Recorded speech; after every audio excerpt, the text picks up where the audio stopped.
ವೀಕ್ಷಕರೇ ನಮಸ್ಕಾರ. ನಾನು ಶಿವಮೊಗ್ಗ ವಿರೂಪಾಕ್ಷ ಮಾತನಾಡ್ತಾ ಇದ್ದೀನಿ. ನೋಡಿ, ಆಟೋ HSRP ನಂಬರ್ ಪ್ಲೇಟಿಗೆ ಅರ್ಜಿ ಹಾಕಿ. ತಮ್ಮ ಹೆಸರೇನು ಇವರೇ? ಸರ್, ನನ್ನ ಹೆಸರು ಅವಿನಾಶ್ ಅಂತ ಹೇಳ್ಬಿಟ್ಟು. ಅವಿನಾಶ್ ಅವರು ನಾನು ಶಿವಮೊಗ್ಗ ವಿರೂಪಾಕ್ಷ ಅವ್ರ ಹತ್ರ ಬಂದಿದ್ದರು. ಸರ್, ನಂಬರ್ ಪ್ಲೇಟಿಗೆ HSRP ನಂಬರ್ ಪ್ಲೇಟಿಗೆ ಅರ್ಜಿಯನ್ನು ಹಾಕಬೇಕು ಅಂತೇಳಿ ನಾನು 500 ಚಿಲ್ಲರೆ ಆಗುತ್ತೆ ಅಂತ ಹೇಳಿದೆ ಅವರಿಗೆ. ಏನು ಹೇಳ್ತಾರೆ ಕೇಳೋಣಂತೆ, ಬನ್ನಿ. ಯಾಕೆ ಇಷ್ಟು ದಿವಸ ಆದರೂ ನಂಬರ್ ಪ್ಲೇಟಿಗೆ ಅರ್ಜಿ ಹಾಕಿಲ್ಲ? ಸರ್, ಈಗ ಬಂದಿರೋ ಇದರಲ್ಲಿ ನೋಡಿದ್ರೆ ಸರ್, ಈಗ ನಾವು ವರ್ಷಕ್ಕೆ FC ಇನ್ಶೂರೆನ್ಸು ಅಂತೇಳಿ ಬಂದ್ಬಿಟ್ಟು ಸರ್, ಸುಮಾರು ದುಡ್ಡನ್ನ ನಾವು ಗೌರ್ಮೆಂಟಿಗೆ ಇದು ಮಾಡ್ತೀವಿ. ಗೌರ್ಮೆಂಟಲ್ಲಿ ಒಂದು ಮನವಿ ಮಾಡ್ಕೊಳೋದು ಏನಂದರೆ, ನಮ್ಮಂಥ ಆಟೋ ಚಾಲಕರನ್ನ ಸ್ವಲ್ಪ ಆದಷ್ಟು ಕಡಿಮೆ ಮೊತ್ತದಲ್ಲಿ HSRP ನಂಬರಿಗೆ ಒಂದು ಅವಕಾಶ ಮಾಡಿಕೊಡ್ಬೇಕು ಅಂತ ಹೇಳ್ಬಿಟ್ಟು ಒಂದು ಮನವಿ ಮಾಡ್ಕೊತಾ ಇದ್ದೀನಿ ಸರ್ ತಮ್ಮಲ್ಲಿ. ಇದು ಕೇಂದ್ರ ಸರ್ಕಾರದ ಯೋಜನೆ. ಕೇಂದ್ರ ಸರ್ಕಾರದವರು ಒಂದು ಏಜೆನ್ಸಿಗೆ ಕೊಟ್ಟಿದ್ದಾರೆ.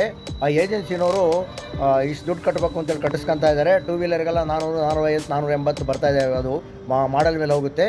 ಆಟೋದವರಿಗೆ ಸ್ವಲ್ಪ ಜಾಸ್ತಿ ಇದೆ. ದಯಮಾಡಿ ನಾನು ಶಿವಮೊಗ್ಗ ವಿರೂಪಾಕ್ಷ ಒತ್ತಾಯವನ್ನು ಮಾಡ್ತೀನಿ. ರಾಜ್ಯ ಸರ್ಕಾರ ಮಧ್ಯಪ್ರವೇಶಿಸಿ ಆಟೋದವರಿಗೆ, ಯಾಕೆಂದರೆ ಇನ್ಶೂರೆನ್ಸ್ ಎಲ್ಲ ಸಾವಿರಾರು ರೂಪಾಯಿ ಇನ್ಶೂರೆನ್ಸ್ ಎಲ್ಲ ಕಟ್ತಾರೆ.